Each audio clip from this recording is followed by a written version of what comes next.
الحمدللہ رب العالمین والصلاة والسلام علی رسول الکریم اما بعد فاعوذ باللہ من الشیطان الرجیم بسم اللہ الرحمن الرحیم ان ھذا القرآن یہدی للتی ہی اقوم. بے شک یہ قرآن اس راستے کی طرف رہنمائی کرتا ہے جو سب سے سیدھا ہے. سیکولر نظام نے اور سیکولر ایجوکیشن نے ہم پر جو ظلم ڈھائے ہیں ان میں سے ایک بہت بڑا ظلم کیا ہے کہ ہمیں نوکری کا ہمارے اندر شوق پیدا کر دیا. ایک صاحب انہوں نے ایم اے کیا ہوا تھا، جاب لیس تھے، تو چپڑاسی کی پوسٹ نکلی کسی محکمے میں، تو وہ انہوں نے درخواست دی تو درخواست منظور ہو گئی. تو انہوں نے اب اپنے قوائف دینے تھے، انہوں نے کہا کہ جی اپنا ای میل ایڈریس بھی دیں. تو نے کہا جی میرا تو ای میل ایڈریس نہیں ہے. انہوں نے کہا پھر نوکری کے لیے یہ ضروری ہے. وہ وہاں سے آ گیا. آتے ہوئے وہ منڈی میں سے گزرا، 100 روپے اس کی جیب میں تھے، اس نے 100 روپے کے ٹماٹر منڈی سے خرید لیے اور اپنے محلے کے آ کر 2-4 گھروں کو کہ جی میں ٹماٹر لے کے آؤں تو خرید لیں، وہ پرچون ریٹ پر بیچ دیے. تو اس کو انکم ہو گئی. اس کو مزہ آیا، انہوں نے کہا ہے میں کیوں نہ کوئی اپنا بزنس ہی کروں. اللہ تعالیٰ نے برکت دی اور 15 سالوں کے بعد اس نے ایک پلازا بنایا. اللہ نے برکت دی پیسے میں، کاروبار میں. تو انشورنس والے آ گئے، تو انشورنس والوں نے بھی کہا کہ جی آپ کی بلڈنگ کو یہ ہو سکتا ہے وہ ہو سکتا ہے تو ہم اس کو کور دیں گے. آخر میں انہوں نے بھی کہا کہ آپ کا ای میل ایڈریس کیا؟ انہوں نے کہا اگر میرا ای میل ایڈریس ہوتا تو پھر یہ پلازا ہوتا ہی نا. ہماری ذہنیت جو ہے وہ اس نظام نے ملازمانہ بنا دی. اور کریز کیا ہے، اگر کسی اپنے ہم وطن کی نوکری ہو تو ہمیں وہ توہین معلوم ہوتی ہے. آپ نے گورے کی نوکری، ملٹی نیشنل کمپنی، اس کا مطلب کیا ہے؟ گورے کی نوکری ہو تو پھر ہمیں مزہ آتا ہے کہ گل ہوئی نا. اور یہ ہمارا مزاج کیسے بنا؟ یعنی چھابڑی لگانا ہمیں توہین معلوم ہوتا ہے، حالانکہ وہ جو چھابڑی لگاتا ہے، محنت کرتا ہے، وہ ایک دن دکان کا مالک بھی ہوتا ہے. اور اس نوکری میں کیا رکھا ہے، یعنی ڈے بائی ڈے ایک ڈبل گیم چلتی ہے. ادھر سے آپ کے اندر ملازمانہ ذہنیت پیدا کی جا رہی ہے اور آپ کے خرچے جو ہے بڑھائے جا رہے ہیں دوسری طرف سے. یعنی کنزیومر سوسائٹی، ایڈز، ایڈورٹیزمنٹ، اور آپ کو نئی نئی نیڈز کا احساس دلانا تاکہ آپ کی جو تنخواہ ہے اس میں بچت کوئی نہ ہو. اور دوسری طرف انفلیشن کہ ایک دم قیمتیں جو ہیں وہ پراپرٹی کی اتنی بڑھا دی جاتی ہیں. آج سے 15 سال پہلے آپ کو یاد ہوگا کہ پراپرٹی میں ایک دم جو ہے کیا ہوا کہ انویسٹرز آ گئے اور انہیں پراپرٹیز خرید لی. پوری کی پوری کالونی جو ہے اس کے سارے پلاٹ انہوں نے خرید لیے بینکوں نے، اور پراپرٹی یہاں سے یہاں پہنچ گئی. اب کسی ملازم آدمی کے لیے ممکن ہی نہیں رہا کہ وہ کوئی گھر بنا سکے، جبکہ وہ نیڈ آف دی ہاؤس وہ اپنی جگہ پر ہے. اس کو پورا خاندان جینے نہیں دے رہا. یار بالکل ہی بیکار آدمی ہے، بچیاں سے گھر بھی نہیں بنایا تھا. اچھا اب وہ کیا ہے، اس کے لیے مجبور ہے کہ وہ بینک سے قرضہ لے. بینک چلتے کیسے ہیں، کبھی آپ کو اندازہ ہے اس کا؟ یہ بینک کیا چیز ہے؟ بینک غریب آدمی کا پیسہ پول کر کے امیر کو دیتا ہے.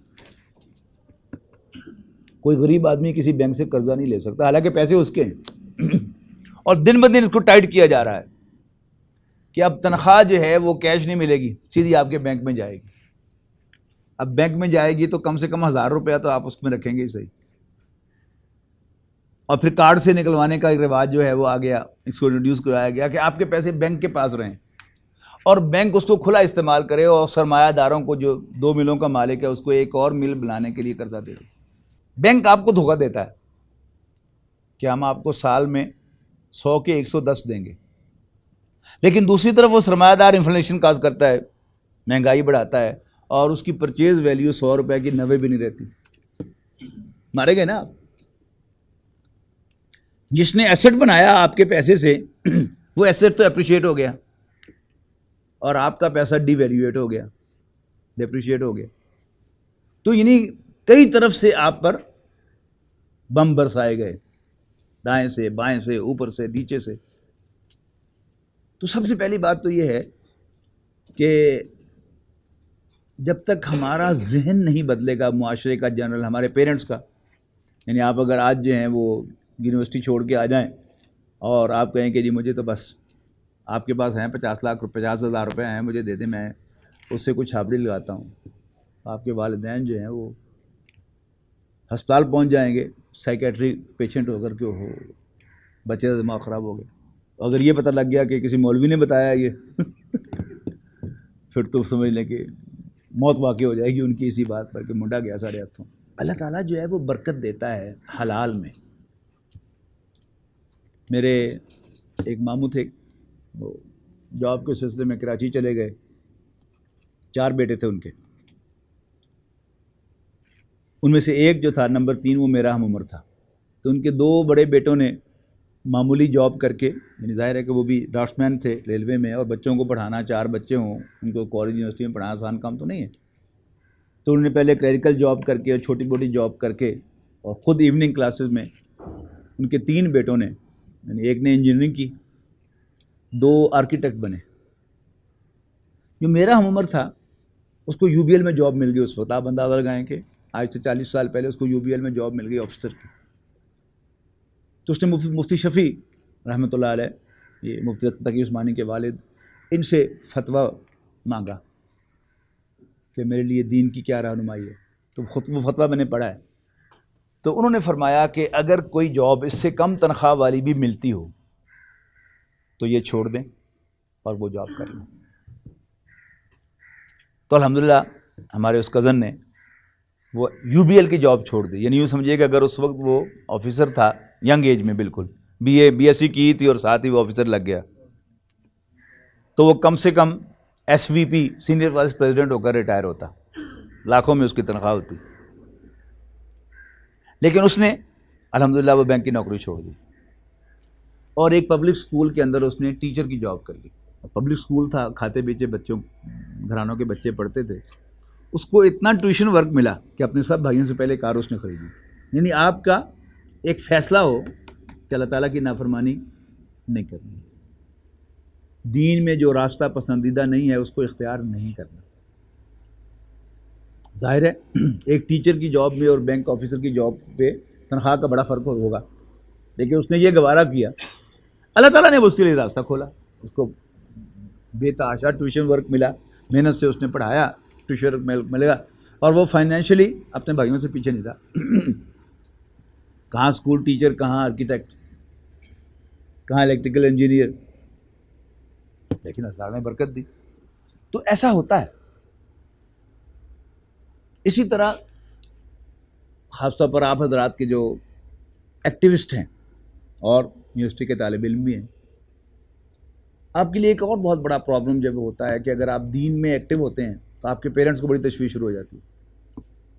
آپ سب لوگ اس چیز سے گزر رہے ہوں گے، اس اسٹریس میں سے، کہ وہ واچ کرتے ہیں کہ جی بہت نہیں مولوی ہو گیا، بہت نہیں دین دے وچ ایکٹیویٹی رکھو گی دی، اور آپ کو بار بار نصیحت کرتے ہیں کہ پہلے پڑھائی مکمل کر لو، بس پھر بڑی زندگی پئی ہے واسطے۔ لیکن آن دا ادر ہینڈ اگر آپ نوٹ کریں، یعنی میں 2nd ایئر میں تھا بی ڈی ایس میں جب ڈاکٹر صاحب کا پہلا درس سنا تھا، میں اپریل کا مہینہ تھا، 12 ربیع الاول تھا، مجھے یہ بھی یاد ہے، اور ایسے چلتے چلتے میں ان کے درس میں بیٹھ گیا، اتنا مزہ آیا کہ پھر میں اٹھا نہیں وہاں سے۔ ایک تو مجھے یہ ایڈوانٹیج ملی کہ میں ہاسٹل میں تھا، اگر میں فیصل آباد میں ہوتا تو پھر میرے لیے ممکن نہیں تھا کہ میں یعنی اتنا ایکٹیولی ڈاکٹر صاحب کے دروس سن سکتا۔ جب میں فائنل ایئر میں تھا تو لاہور کے اندر ڈاکٹر صاحب کے 4 دروس ہوتے تھے ہفتہ وار، اور میں ساروں میں جاتا تھا، سائیکل ہوتی تھی میرے پاس، پہنچ جاتا تھا۔ اچھا نتیجہ کیا ہے کہ اب ہاسٹل میں آ کے روز کوئی نہ کوئی درس ہے، تو ظاہر ہے آپ کو ہاسٹل میں آ کے پڑھائی کا موقع تو نہیں ملتا۔ ایک تو مجھے کیش فائدہ یہ ہوا کہ کوئی ولگر ایکٹیویٹی کی طرف میں نہیں جا گیا۔ آپ فارغ ہیں شام کو تو دوست جو ہیں وہ کبھی مووی دیکھنے کے لیے جائیں گے، کبھی سرکس دیکھنے کے لیے جائیں گے، اور پھر اسی میں کبھی ان کا یہ بھی پروگرام بن جائے گا کہ آج ریڈ لائٹ ایریا جو ہے وہاں جاتے ہیں، اور گئے ہیں ہمارے ساتھی. ایک تو اللہ تعالیٰ نے مجھے اس سے بچا لیا.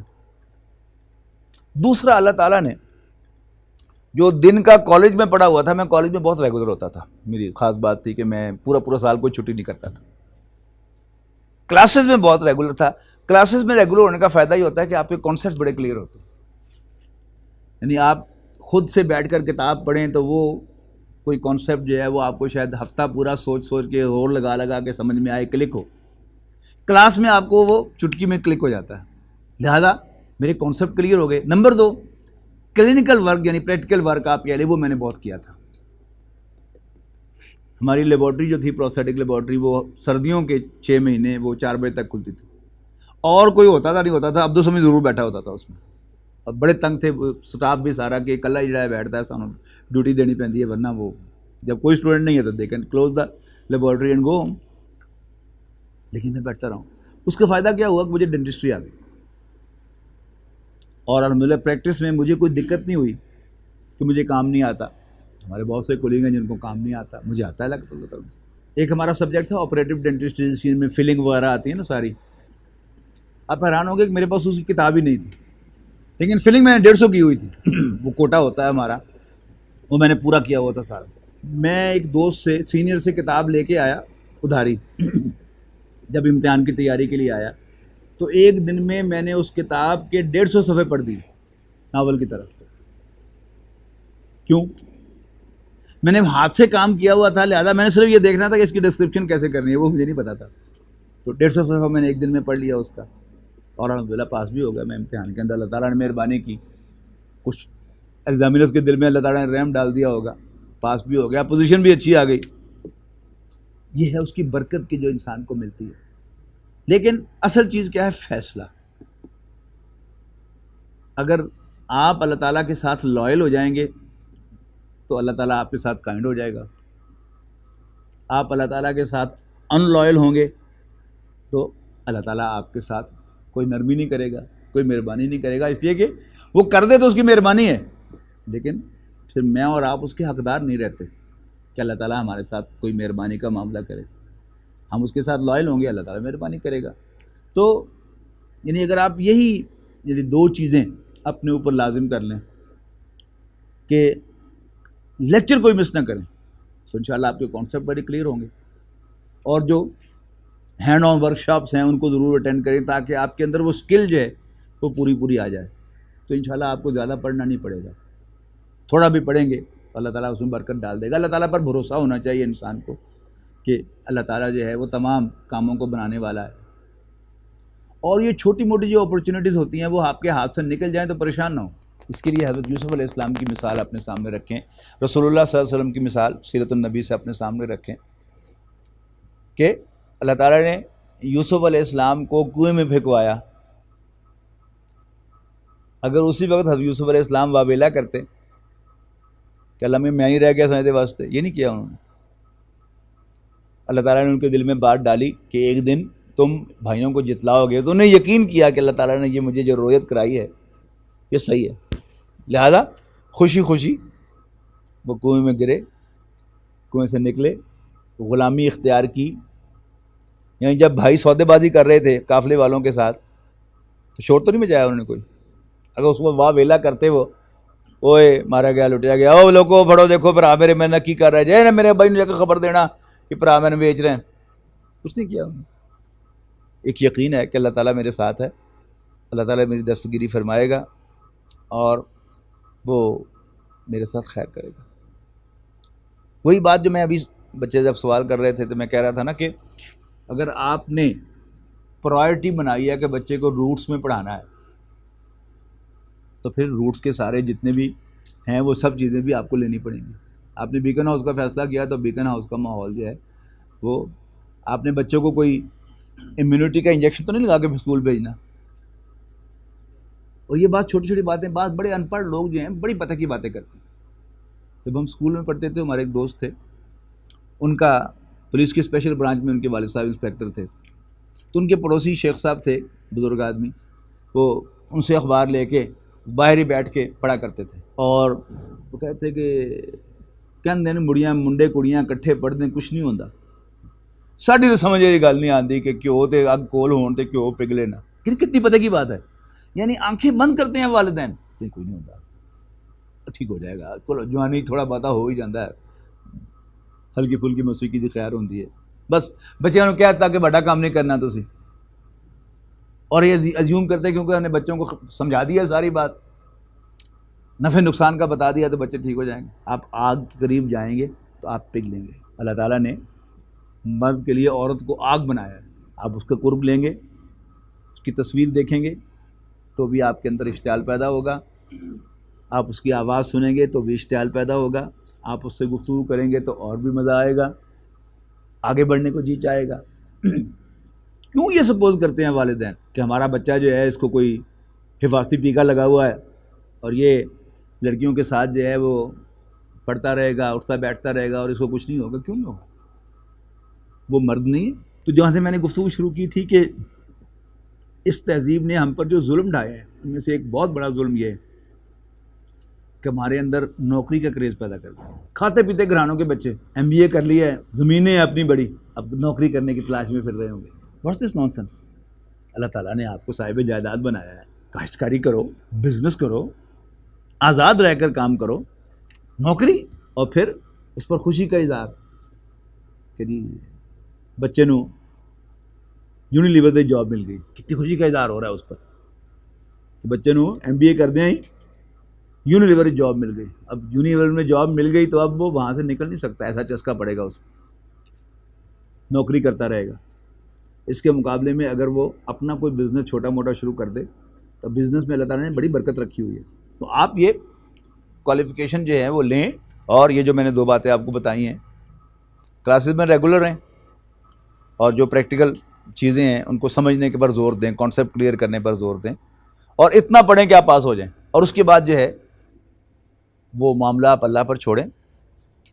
یہ اپنے اوپر لازم نہ کریں کہ آپ نے ضرور نوکری کرنی ہے. پیرنٹس کو بھی کنونس کرنے کی کوشش کریں. اور ایسے کئی لوگ میں نے دیکھے ہیں کہ جنہوں نے ماں باپ کے کہنے پر ایک کوالیفیکیشن حاصل کی اور پھر اپنی مرضی کا کام کیا. آپ یوٹیوب پہ جائیں اور عاصم حفیظ ٹائپ کریں، ASIMHAFEEZ. تو برطانیہ کا ایک نوجوان آپ کو ملے گا، خوب موٹا تازہ، رگبی کا پلیئر تھا یہ. اس کے والدین دونوں جو ہیں ڈاکٹر ہیں، تو انہوں نے ان کو انجینئرنگ کروائی. تو انجینئرنگ کی ڈگری لے کر تو اس نے جا کے پیرنٹس کو کہا جی یہ آپ کی خوشی، لیٹ می ڈو مائی اون. اب اس نے پی ایچ ڈی میں جوائن کیا، اسلامک اسٹڈیز میں پی ایچ ڈی کرنے کے لیے. لیکن ظاہر ہے کہ ایکٹیوسٹ تھا تو ان کو پی ایچ ڈی کی ڈگری تو نہیں، ایم فل کی تھی. اب وہ ہوم آفس میں جاب کرتا ہے لندن کے اندر، لیکن اپنی مرضی کی تعلیم. کراچی سے ایک نوجوان یہاں آئے تھے ہمارے پاس قرآن اکیڈمی میں پڑھنے کے لیے. ان کا بھی یہی تھا کہ والدین نے انہیں انجینئرنگ کروائی تو پر انجینئرنگ پوری کی کہ نہیں، راستے میں چھوڑ دیا. راستے میں چھوڑا تو اس کے بعد اس نے میڈیا پروڈکشن میں داخلہ لے لیا اور وہاں سے بیچلر کر لیا. وہاں سے بیچلر کرنے کے بعد وہ 4 مہینے ہمارے پاس آ کے عربی شربی پڑھ کے چلا گیا، کورس کر کے چلا گیا، فہم دین کورس. اور پھر وہاں گیا کراچی واپس تو اس نے ایک شادی کی، دوسری کی، اور اب واٹس ایپ پہ پتہ چلا کہ تیسری شادی بھی اس نے کر لی ہے. وہ بھی تصویر اس نے لگائی ہوئی تھی اس کی. تو میری فون پہ بات ہوئی، میں نے کہا کر کیا رہے؟ مجھے پتا تھا کہ کسی ایک جگہ ٹکتا نہیں ہے.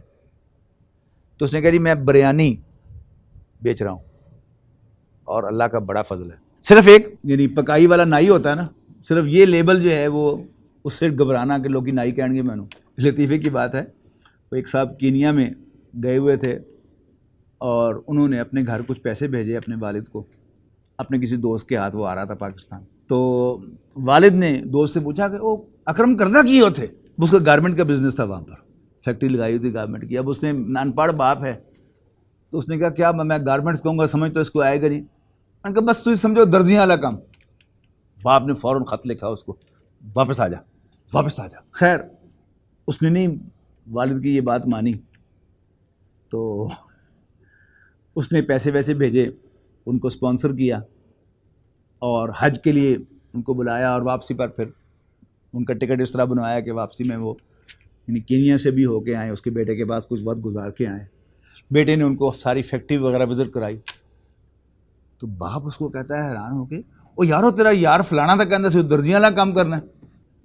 تو کہتا ہے بھائی درزیاں والا کام ہی ہے. یعنی آپ وہ گارمنٹ کہہ دیں تو وہ ذرا آنریبل بزنس ہو جائے گا, اور آپ درزی کہیں, درزیاں والا بزنس کہیں, تو پھر آپ وہ یہ کیا ہے, یہ ساری ہماری فالس یعنی ٹیبوز جو ہم نے بنائے ہوئے ہیں کہ نہیں یہ نہیں, یہ آپ ان چیزوں کو ذہن سے نکال دیں.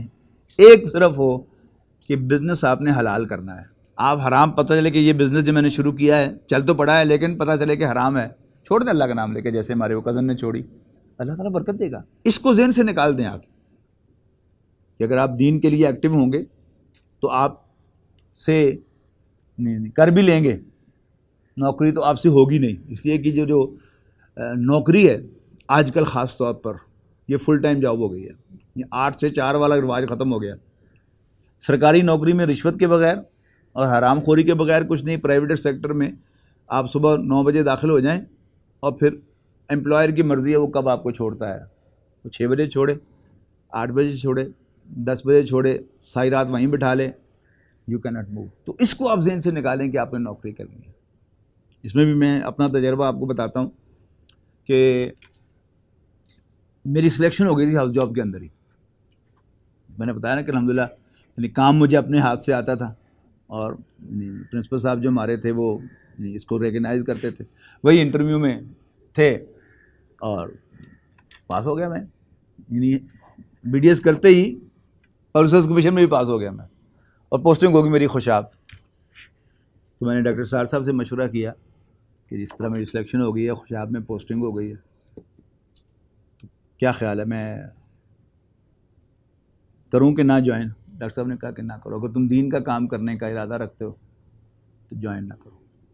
میں جوائن نہیں کیا, اپنی پریکٹس شروع کی. تو اللہ کے فضل و کرم سے یعنی ایسا تو ہوا ہے کہ میں کیونکہ ایکٹیو تھا, اور 4 مہینے بھی میں نے کلینک بند رکھا ہے اپنا. تنظیم نے اسائنمنٹ دے دی امریکہ جانے کی, جی وہاں جا کے پھر کلاسز منڈکٹ کرنی ہے, عربی پڑھانی ہے, یہ کرنا ہے, وہ کرنا ہے. 4 مہینے کے لیے آف کلینک, ہفتے کے لیے, 2 ہفتے کے لیے, عام. لیکن اللہ تعالیٰ نے خود خیال رکھا ہے. یعنی ایک بڑا عجیب واقعہ ہے کہ جولائی کے مہینے میں ہم نے ایک اسی طرح فہم دین پروگرام رکھ لیا صبح کے اوقات میں 8 بجے سے لے کر 1 بجے تک. اب یہی وہ پریکٹس کا ٹائم تھا, رکھ لیا. تو میں نے صرف وہ یعنی بیوی بچوں کا منہ بند کرنے کے لیے میں نے صبح 7 بجے سے لے کر یعنی 6 بجے سے لے کر 8 بجے تک کلینک کھول لیا. آپ حیران ہوں گے کہ اس وقت بھی میرے پاس مریض اللہ نے بھیجے, حالانکہ وہ پریکٹس کا ٹائم تو نہیں ہے, لیکن اللہ تعالیٰ نے مریضوں کے دل میں ڈالا کہ چلو اس وقت کرواتے ہیں, کرام کیا. اور نارملی یعنی اب تو پھر بھی وہ میری بیوی کو کچھ وہ اپنے والد کی طرف سے کچھ پراپرٹی وغیرہ ملی, تو اب میرا کوئی بینک بیلنس ہے 2-3 لاکھ روپیہ.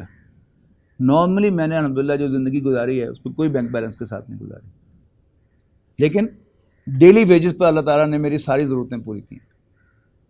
وہ مہینہ کہ جس میں یعنی صبح کے اوقات میں پریکٹس نہیں کر سکا, اور اس سے اگلے مہینے میں نے جانا تھا 1 مہینے کے لیے یورپ. میری ذمہ داری اس وقت بیرون پاکستان کی تھی. آپ حیران ہوں گے کہ نارملی میرے پاس جمع شدہ کچھ نہیں ہوتا, تو روز کا روز مریض آتے تھے, کام کرتا تھا, اور میرے سارے خرچے چلتے تھے. 17,000 روپے میرے پاس سرپلس تھے, اور میں بیوی کے ہاتھ میں پکڑا کے اگلے مہینے کا خرچہ میں جہاز پہ چڑھ گیا. اللہ تعالیٰ کرتا ہے بندوبست. صرف ایک یقین کی ضرورت ہے کہ اللہ تعالیٰ پر انسان کو بھروسہ ہو کہ اللہ تعالیٰ ہی رازق ہے, میرا بھی, میرے بچوں کا بھی. ایک اور چیز بھی اس میں ہے کہ جو لمیٹڈ انکم کی ایک وجہ یہ بھی ہے کہ اگر آپ دیانتداری سے کام کریں تو آپ کی انکم ایک حد سے زیادہ نہیں ہو سکتی. ڈاکٹر ہے, دیانتدارانہ مشورہ دے, دیانتداری سے ٹریٹ کرے تو مریض ٹھیک ہو جائے گا. یعنی آپ جان بوجھ کر مریض کو لٹکائیں, اور یہ سب کیا ہے؟ بددیانتی, دھوکہ ہے, حرام ہے. تو ایک حد سے زیادہ نہیں ہوا. نتیجہ کیا نکلا کہ میں کوئی پلاٹ بھی نہیں خرید سکا تھا. یعنی ایک پلاٹ اب میرے پاس ہے, وہ بھی کیا ہے کہ جو والد صاحب کا پلاٹ تھا وہ بکا, اس میں سے جو حصہ تھا اس کا ایک پلاٹ خرید لیا تھا, وہ پلاٹ ہے. لیکن اگر میں پلاٹ خرید لیتا, ایک گھر بناتا, تو کیا کرنا تھا میں نے؟ اس گھر کو رہنا ہی تھا نا اس میں. انجمن خدام القرآن نے میرے لیے گھر بنایا. یعنی میں جب بیرون ملک تھا تو پیچھے سے انجمن کی مجلس منظمہ نے شورا نے یہ فیصلہ کیا کہ جی ڈاکٹر صاحب جو تک تھے آ کے رہائش پذیر نہیں ہوں گے، کام ساڈا آگے نہیں چلنا. لہٰذا میں واپس آیا تو باقاعدہ نقشے بنے پڑے تھے میرے گھر کے لیے، میں اس گھر میں رہ رہا ہوں. تو اللہ تعالیٰ وہ بندوبست کیسے کرے گا؟ یعنی آپ کو پلان کرنے کی ضرورت نہیں ہے. اگر آپ خود جو ہیں وہ کریزی ہوں گے کہ لوگوں سے کہیں گے لا جی میں میرے کو گھر کوئی نہیں، میرے گھر کا بندوبست کرو، آپ کی بےعزتی ہوگی. کوئی کہہ دے گا کہ لاؤ جی تو اللہ واسے کرنا سی، یہ واسے کرنا نہیں. خود میری عدم موجودگی میں انہوں نے یہ سارا کچھ طے کیا، میں اس گھر میں بیٹھ رہا ہوں. اور آپ حیران ہوں گے کہ میں والد صاحب کے گھر میں رہتا تھا اور 8 سال میرے والد صاحب جو ہیں وہ بیڈ پہ رہے پیرالائز ہو کے. دسمبر 2007 میں شفٹ ہوا ہوں قرآن اکیڈمی میں، اور نومبر 2008 میں والد صاحب کا انتقال ہوا ہے. اللہ تعالیٰ نے میرے بچوں کے سر چھپانے کی جگہ کے لیے میرے والد صاحب کی زندگی کو لمبا کیا. اللہ تعالیٰ کی سب یہ پلاننگ ہے نا. ظاہر ہے کہ اگر ان کا پہلے انتقال ہو جاتا تو ظاہر ہے پھر تو وراثت تقسیم ہونی تھی. ان کو زندہ رکھا اور ان کا فیصلہ تھا کہ نہیں، یہ گھر جو ہے یہ تمہارے بچوں کے استعمال میں ہے، اس کو نہیں بیچنا. لیکن جب میں شفٹ ہو گیا تو ان کی زندگی میں، یعنی ان کے پیرالائز تھے تو وہ انہوں نے جا کر وہاں جو ہے اتنی سینسز تھی ان کے اندر کے تو ڈپٹی ڈائریکٹر ہاؤسنگ والے نے پوچھا کہ جی آپ کا نام؟ انہوں نے کہا جی محمد صدیق. انہوں نے کہا جی آپ کا کوئی گھر ہے؟ انہوں نے کہا 363 بی پیپلز کالونی. انہوں نے کہا جی یہ آپ یہ گھر بیچ رہے ہیں، اس کو بیچ دیں. نے اشارہ کیا کہ بیچ دیں، اس سے سائن کر دیں. لیکن یہ سارا کیا ہے؟ یہ اللہ تعالیٰ کا بندوبست ہے. میں کوئی بہت نیک پارسا تجربہ گزار آدمی نہیں ہوں الحمدللہ. یہ صاحب میں آپ سے کہہ رہا ہوں کہ تنظیم تقاضا بھی کرتی ہے کہ جو ذمہ داران ہیں ان کو تربیت پڑھنی چاہیے. میں ابھی تک نہیں اس کو اڈاپٹ کر سکا. کوئی نیک آدمی نہیں ہوں میں، لیکن ایک گناہگار آدمی کی بھی اللہ تعالیٰ اتنی جو ہے پذیرائی کرتا ہے تو پھر انسان کو کھانے کی ضرورت کیا ہے؟ آپ دین کے کام میں لگیں اور یہ جو یعنی ٹیبوز ہوتے ہیں کہ وہ فلانا ہے ٹمکڑا، ان کو ذہن سے نکال دیں. اپنا کوئی کام شروع کریں پریفریبلی. یعنی آپ ایگریکلچر میں کسی خاص شعبے میں اسپیشلائز کرتے ہیں تو والدین سے تقاضا کریں کہ جی مجھے تو آپ جو ہیں وہ میرے حصے کی، باقی بے شک مجھے آگ کر دیں، باقی بھائیوں میں بانٹ دیں، مجھے اتنا جو ہے وہ دے دیں، میں اپنا بزنس کرتا ہوں. اور پھر اپنی اس ایکسپرٹیز کے ساتھ جو ہے وہ بزنس شروع کریں. آپ کی اس ایکسپرٹیز میں بزنس نہیں بھی ہے، آپ کوئی چھوٹا موٹا بزنس شروع کر لیں. کاروبار میں اللہ تعالیٰ نے بڑی برکت رکھی. جتنے بھی لوگ جنہوں نے کاروبار کیا اپنا، دے آر ویل آف. ہمارے حافظ صاحب جانتے ہیں، امیر حلقہ ہیں ملک احسان اللہ صاحب، الحمدللہ بہت ویل آف ہیں اور اللہ کے راستے میں خرچ بھی بہت کرتے ہیں.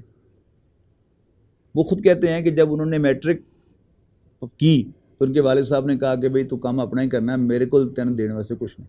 تو انہوں نے یعنی پریس کا، پرنٹنگ کا بزنس شروع کیا.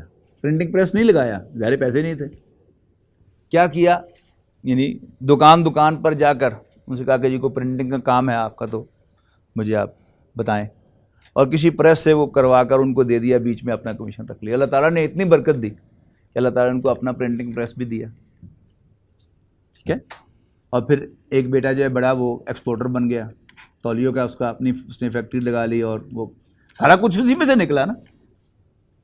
ایک بیٹا جو ہے وہ برطانیہ میں عالم دین بھی ہے، اس نے PhD بھی کیا ہے وہاں پر، اور وہاں پر وہ خطیب بھی ہے مسجد کا، اور ساتھ چاولوں کا بزنس جو ہے وہ یہاں سے یہ کرتے ہیں، اس کو وہاں بیچتا ہے، چل رہا ہے. برکت کاروبار میں ہے، یاد رکھیں.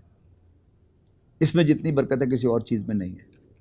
آپ نوکری کریں گے ساری عمر آپ نوکر ہی رہیں گے، اور کڑوی کسیلی آپ کو اپنے باس کی سننی پڑے گی.